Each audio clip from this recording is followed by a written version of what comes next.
If you could be anywhere in the world, where would you be? And I guess the answer should be that I'd be here because I'm learning a lesson here and this is where I'm supposed to be. And while that is true, and I'm blessed and grateful for this present moment, I want to travel the world. There's still so much to be seen, and I know that my evolution is in the present, but thinking about how vast this earth is excites me. And maybe one day we can even reach the planets and other locations. But if not, maybe what many Vedas and philosophies state about reincarnation and recreation is true. Maybe death is a teleportation to a different realm.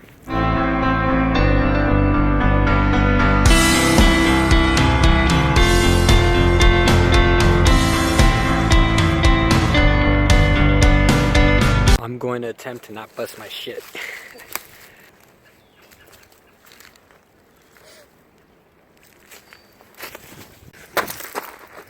So we made it down. Whatever is troubling you at the moment, don't let it take you away from the present. That's the trick. For me at least. Worrying about the future, stressing about the past that has already happened, it's not going to do you any good. You've learned your lessons.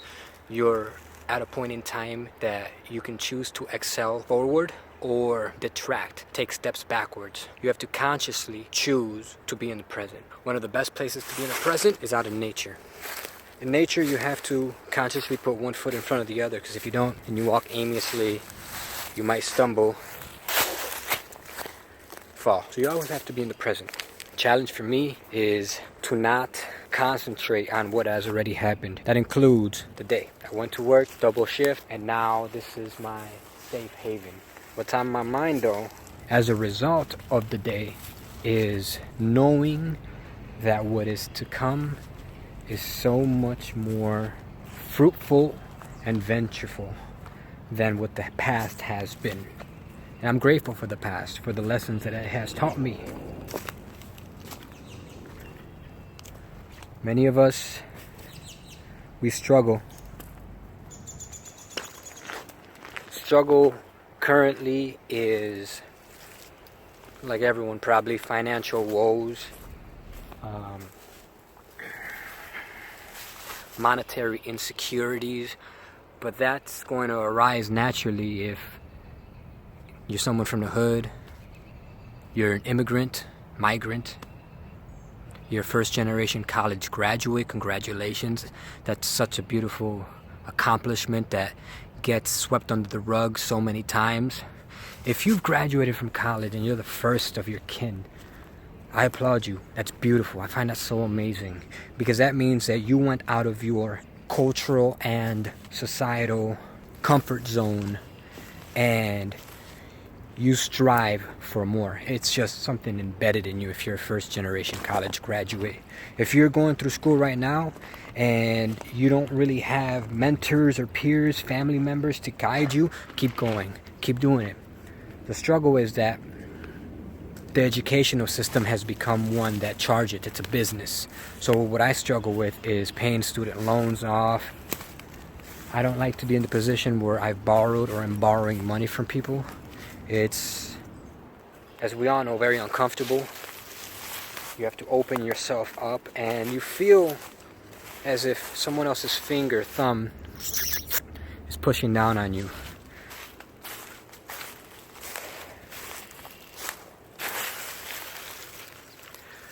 But I'm a lover of knowledge. I love knowledge so much that I put myself through the trauma of borrowing money.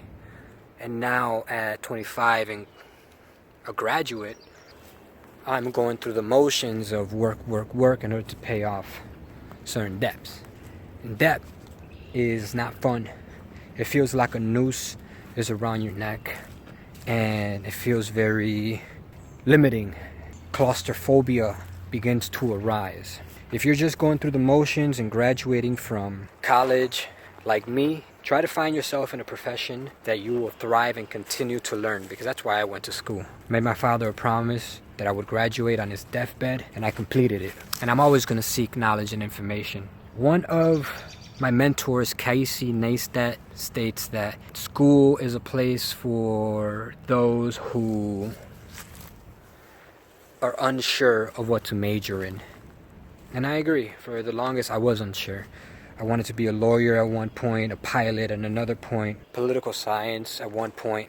I ended up becoming an anthropologist filmmaker because I love knowledge so much that I'll continue to seek it and learn. That's why I have chosen documentaries to be my chosen field of study.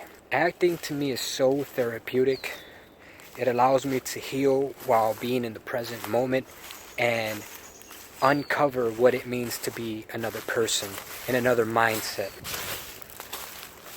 My advice to anyone going through similar issues or woes and dilemmas is put one foot in front of the other. Always fight to be in the present. And just know that as long as you continue to learn and become a better person every day, a more advanced person, that you're already on the right step. Even if it may feel that at the present moment it's a difficult situation. And what I mean with that is conquer those stressors that we at this point may call demons. Because if they continue to persist in your mind, then it's your responsibility to find a way to combat that. There should be little to no space for negativity in your beautiful mind. Speak to yourself as if you would a child. You are a child of the universe, and no one has any right to tell you otherwise. Whatever you're going through, just know that it's temporary and it's not going to last. And if you have to push yourself out and about into nature, then go and do that. Go where you are celebrated is the title of my vlog, and it means so many things. It means to leave circles or spaces in which you don't feel celebrated, validated, and learn that celebration and validation should always start in the morning, should always start whenever you're up, should always start when you're looking in the mirror. Because if it comes from somewhere else, then that means that other people have power over how you feel. And our ecology will always have a certain amount of control, especially because we do arise from nature. We do come from the earth, Gaia. But many times it seems that our value arises from other people, and that's a mistake that I've had to teach myself. Being a recent college graduate, applying for multiple jobs because you feel the noose of loans and debt. You have to remind yourself to be grounded, to ground yourself.